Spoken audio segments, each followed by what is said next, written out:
ಇವತ್ತು ನಾವು ಕಾರವಾರ ತಾಲೂಕಿನ ಕಣಸಗಿರಿ ಗ್ರಾಮದ ಸರ್ವೆ ನಂಬರ್ 95ರಲ್ಲಿದ್ದೇವೆ. ಇಲ್ಲಿ ಕರ್ನಾಟಕ ಸರ್ಕಾರದಿಂದ ಒಂದು ಗೋಶಾಲೆ 50 ಲಕ್ಷ ರೂಪಾಯಿಯಲ್ಲಿ ಮಂಜೂರಾಗಿದೆ.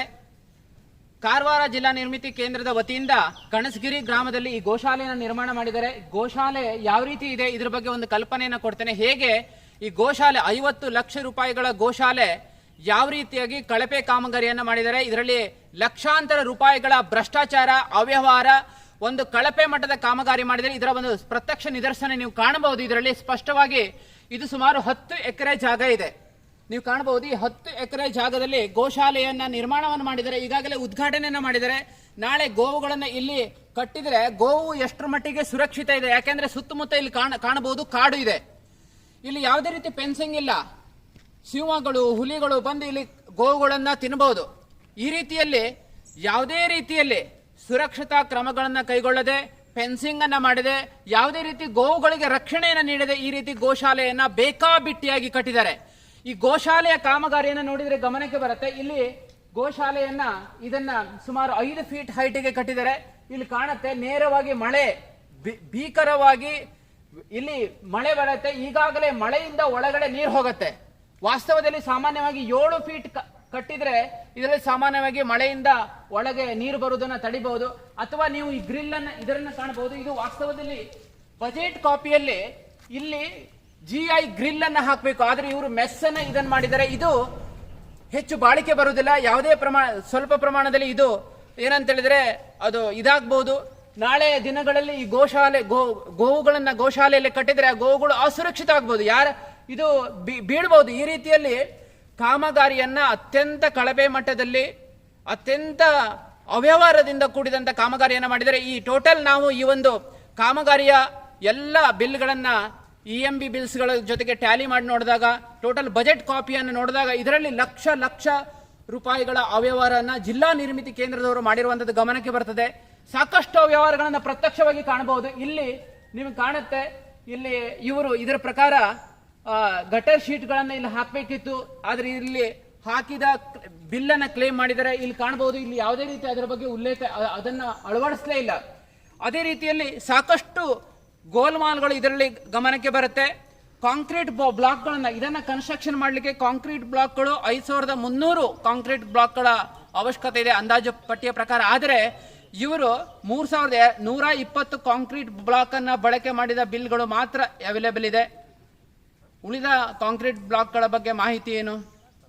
ಅಥವಾ ಇಲ್ಲಿ ಕಾಣಬಹುದು, ಇಲ್ಲಿ ಸ್ಟೀಲ್ ಬಾರ್ಗಳನ್ನು ಉಪಯೋಗ ಮಾಡಿದರೆ GI ಈ ಒಂದು ರಿಪೋರ್ಟ್ ಪ್ರಕಾರ ಅಂದಾಜು ಪತ್ರಿಕೆಯಲ್ಲಿ 2600 kg ಸ್ಟೀಲ್ ಬಾರ್ ಅವಶ್ಯಕತೆ ಇದೆ. ಆದರೆ ಇಲ್ಲಿ ಇವರು ಈ ಒಂದು ಬಿಲ್ಗಳಲ್ಲಿ 4248 kg ಖರೀದಿ ಮಾಡಿದ್ದಾರೆ. ಯಾಕೆ ಹೆಚ್ಚುವರಿಯಾಗಿ ಖರೀದಿ ಮಾಡಿದ್ರು? ಅಷ್ಟೇ ಅಲ್ಲ, ಈ ಒಂದು ಗೋಶಾಲೆಗೆ ಟೈಲ್ಸ್ಗಳನ್ನ ಪರ್ಚೇಸ್ ಮಾಡಿದ್ದಾರೆ. ಈ ಸಾಮಾನ್ಯವಾಗಿ ಇಲ್ಲಿ ಪಕ್ಕದಲ್ಲಿ ನೀವು ಕಾಣಬಹುದು, ಅದರಲ್ಲಿ ಒಂದು ಚಿಕ್ಕ ಒಂದು ಗೋವಿನ ಮೇವುಗಳಿಗೆ ಒಂದು ಚಿಕ್ಕ ಕಟ್ಟಡವನ್ನ ಕಟ್ಟಿದ್ದಾರೆ. ಅದರಲ್ಲಿ ಸುಮಾರು 1300, ಸಾಮಾನ್ಯವಾಗಿ 1000 ಸ್ಕ್ವೇರ್ ಫೀಟ್ ಜಾಗ ಇರುವಂತದ್ದು.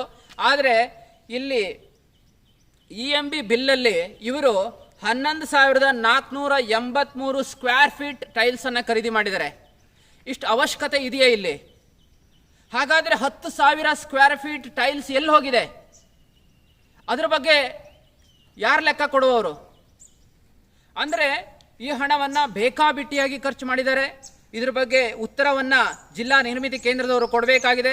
ಅದೇ ರೀತಿಯಲ್ಲಿ ಮೇಲ್ಛಾವಣಿ ಕಬ್ಬಿಣಕ್ಕೆ 3461 kg ಅವಶ್ಯಕತೆ ಇದೆ. ಆದರೆ ಬಿಲ್ಗಳಲ್ಲಿ 4017 kg ಪರ್ಚೇಸ್ ಅನ್ನು ಮಾಡಿದ್ದಾರೆ. ಅದೇ ರೀತಿಯಲ್ಲಿ ನೀವು ಕಾಣಬಹುದು, ಇದರಲ್ಲಿ GI ಶೀಟ್ಗಳು ಎಲ್ಲಿ ಸಹ ಕಂಡು ಬರುವುದಿಲ್ಲ, ಆದರೆ ಇಲ್ಲೆಲ್ಲ ನೋಡಬಹುದು. ಆದರೆ ಬಿಲ್ಗಳಲ್ಲಿ 750 kg ಪ್ರಮಾಣದ GI ಶೀಟ್ಗಳನ್ನ ಖರೀದಿ ಮಾಡಿದ್ದಾರೆ. ಆ GI ಶೀಟ್ ಅನ್ನು ಎಲ್ಲಿ ಬಳಕೆ ಮಾಡಿದ್ದಾರೆ ಅದನ್ನ ಜಿಲ್ಲಾ ನಿರ್ಮಿತಿ ಕೇಂದ್ರದವರಿಗೆ ಅದು ಉತ್ತರವನ್ನು ಕೊಡಬೇಕು.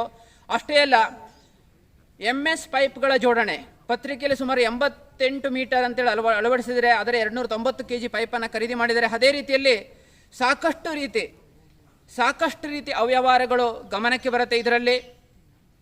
ಈಗ ಇದರಲ್ಲಿ ಅಂದಾಜು ಪತ್ರಿಕೆಯಲ್ಲಿ ಏನಂತ ಹೇಳಿದ್ರೆ ಪ್ಲೈವುಡ್ಗಳ ಬಗ್ಗೆ ಅಂದಾಜು ಪತ್ರಿಕೆಯಲ್ಲಿ ಯಾವುದೇ ಮಾಹಿತಿ ಇಲ್ಲ. ಆದರೆ 52,213 ರೂಪಾಯಿಗಳ ಪ್ಲೈವುಡ್ ವರ್ಕ್ ಅನ್ನು ಇದರಲ್ಲಿ ಉಲ್ಲೇಖವನ್ನು ಮಾಡಿದ್ದಾರೆ. ಕಾಮಗಾರಿಗೆ ನೀವು ಕಾಣ್ಬೋದು, ಈ ಕಾಮಗಾರಿಗೆ ಎಷ್ಟು ಸಿಮೆಂಟ್ ಬೇಕಾಗತ್ತೆ.